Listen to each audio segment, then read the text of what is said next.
The first pattern I'm going to do is a simple interrupted. This type of suture is useful for closing skin incisions or lacerations. It's commonly used to close the linea alba during space surgery or abdominal surgery. The advantage is that each stitch is independent. So if one or two sutures were lost, the whole closure, the integrity would not be affected.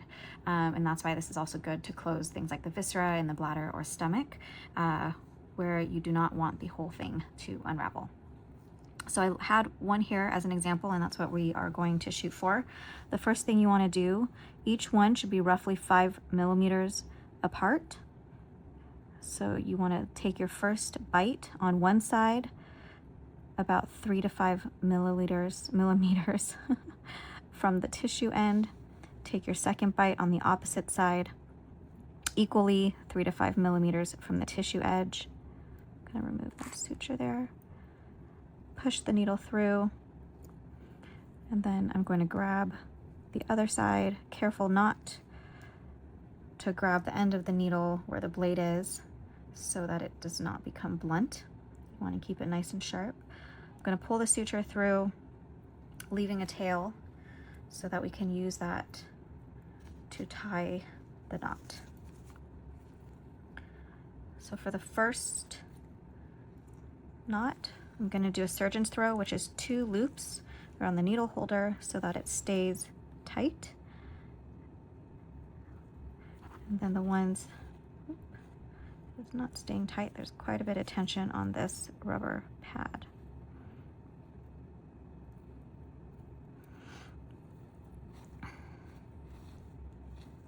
Oops.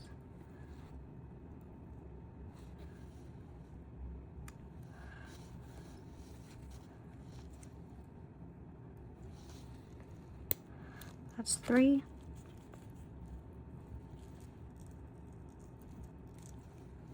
4, 5. So once you've done about 4 to 6, and you think it's secure, you can go ahead and cut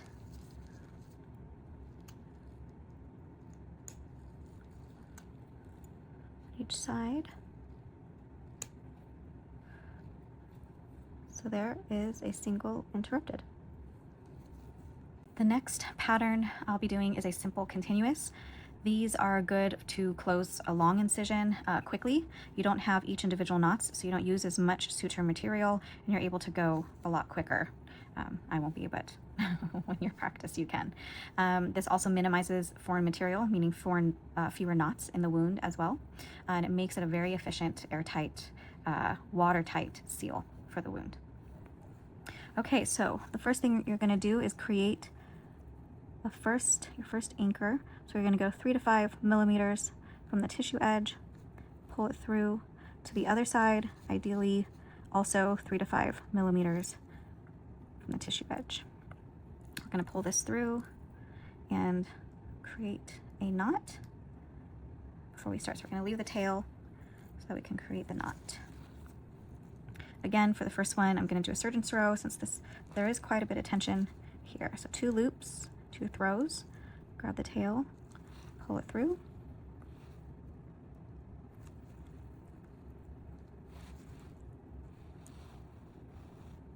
Two, 3,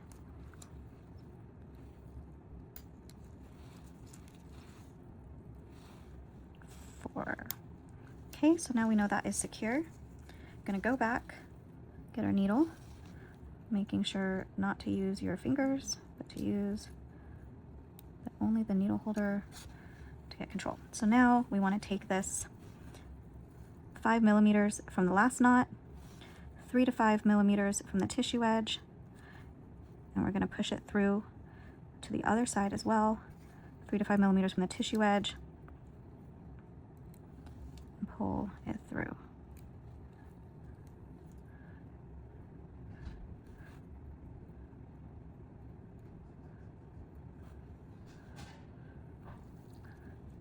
Again, 3 to 5 millimeters on one side, 3 to 5 millimeters on the other side. Ideally, it's straight.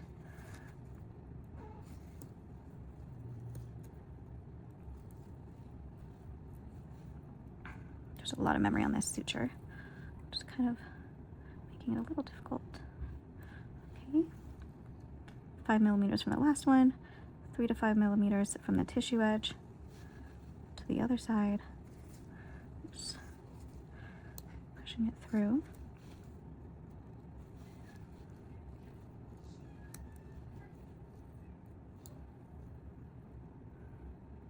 And you'll do this along the whole closure till the end, but I will stop after this next one and tie it. Ideally, this would go all the way past the wound edge, and then you would close it there. Okay, so we're going to close it. I'm going to leave this loop here to help tie our knot. I'm going to do 2 throws, 2 throws. I'm going to grab the top of this loop and pull it through.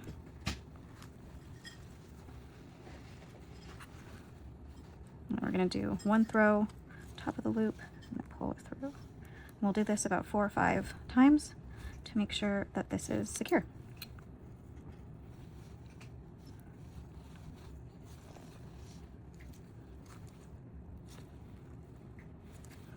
Okay, we'll do 1 more. We're good. Okay, we'll take our suture scissors. We'll cut close to the knot. And there you have continuous. Simple continuous.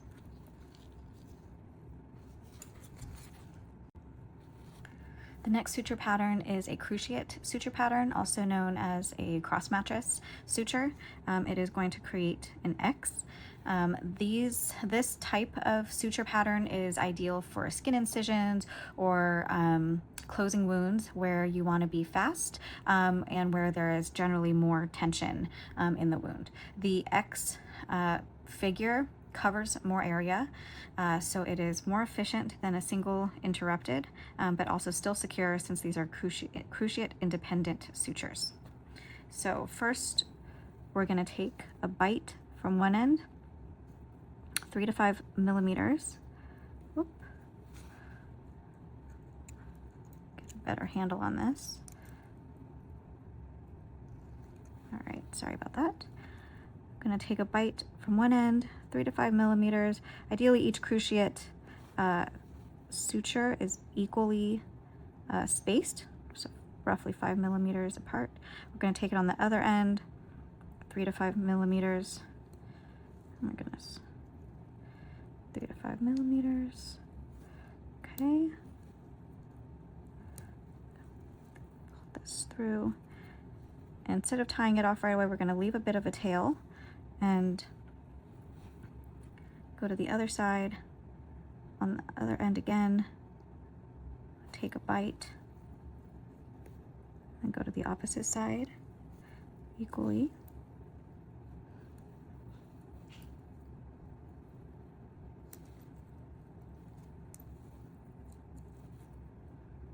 And then what we're going to do is tie it across to the tail. So we're going to do a surgeon's throw, 2 loops, grab the tail, and pull it through. Oop. There we go. Pull it through till it's secure. And then we'll do a single throw on the other end.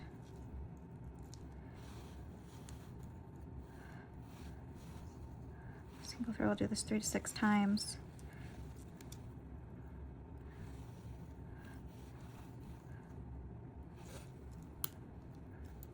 Once that is done, and you have a secure knot, you can take your scissors and cut close to the end by the knot, and that is your cruciate independent suture pattern.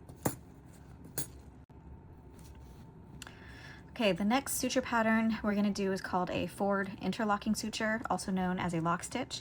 It is a way to apply a continuous pattern, but it's different than a simple continuous in that there are interlocking stitches. So the continuous pattern is often used for skin closures with moderate tension, and it's commonly used with large animals. The interlocking feature makes it more robust than a simple continuous, with increased strength and reduced slippage due to the interlocking design. Okay, so we will start another one here. 3 to 5 millimeters from the tissue edge as usual. And we're going to bring that through to the opposite side. And we are going to pull the suture through and leave it tail end so that we can tie this off. I'm going to do a surgeon's throw first. So 2 loops, clip the tail, and we're going to pull this through. Here we go. This rubber pad has a decent amount of tension, so it doesn't hold even the surgeon's throw super well. And this suture's material is very bouncy and has a lot of memory. All right. Okay.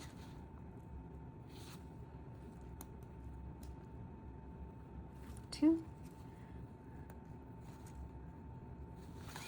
3,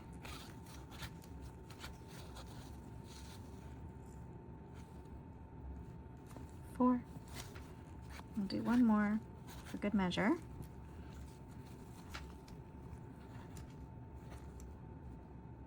And 5. Okay. So, like a continuous, we are going to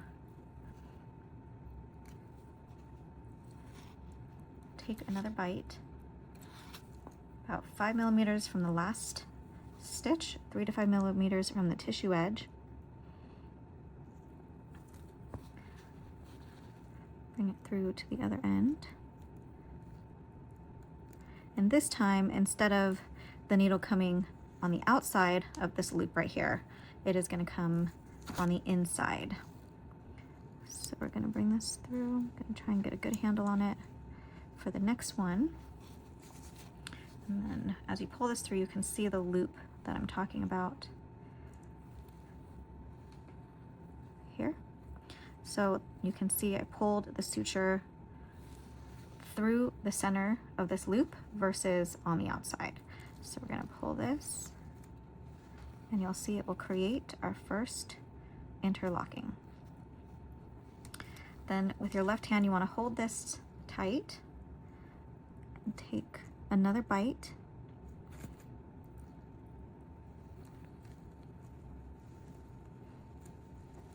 Pushing it through. Whoop. Not that even. Okay. And again, it's through the loop. As you can see, I'm going to pull it.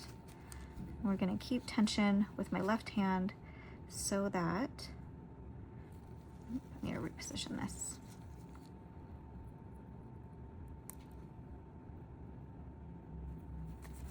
Okay, there we go. Do one more.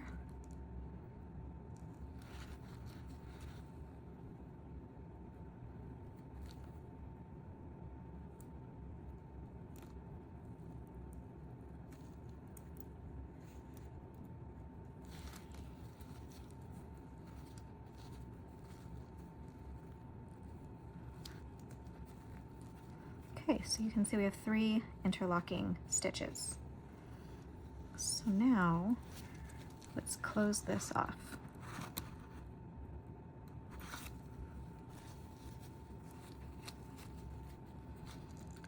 I'm going to take another bite, but this time we are not going to put it through the loop. We're going to leave it outside of the loop, so we could use the loop to tie it off. Whoop. I think I went a little too deep.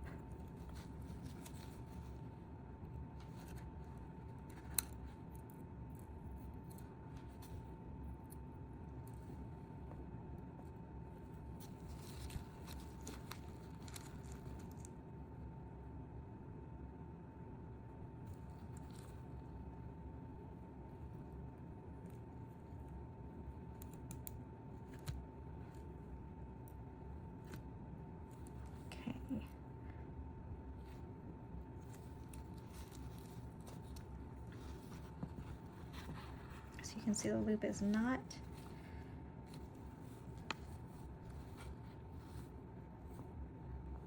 The suture's not inside the loop.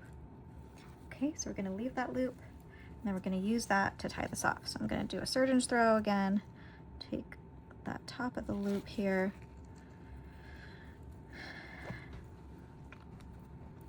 create our first knot.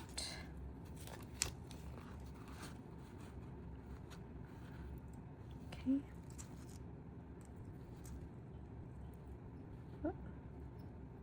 Let's get this tight.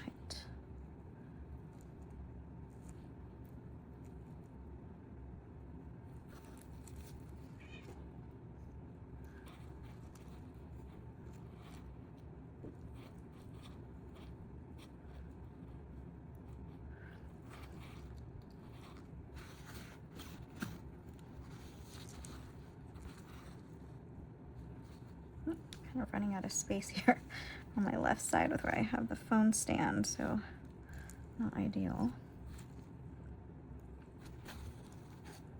Okay. Okay, so now that that is secure, we can see the forward interlocking. We can now cut the suture. Could have cut this at the beginning, probably should have, so it's not in the way. But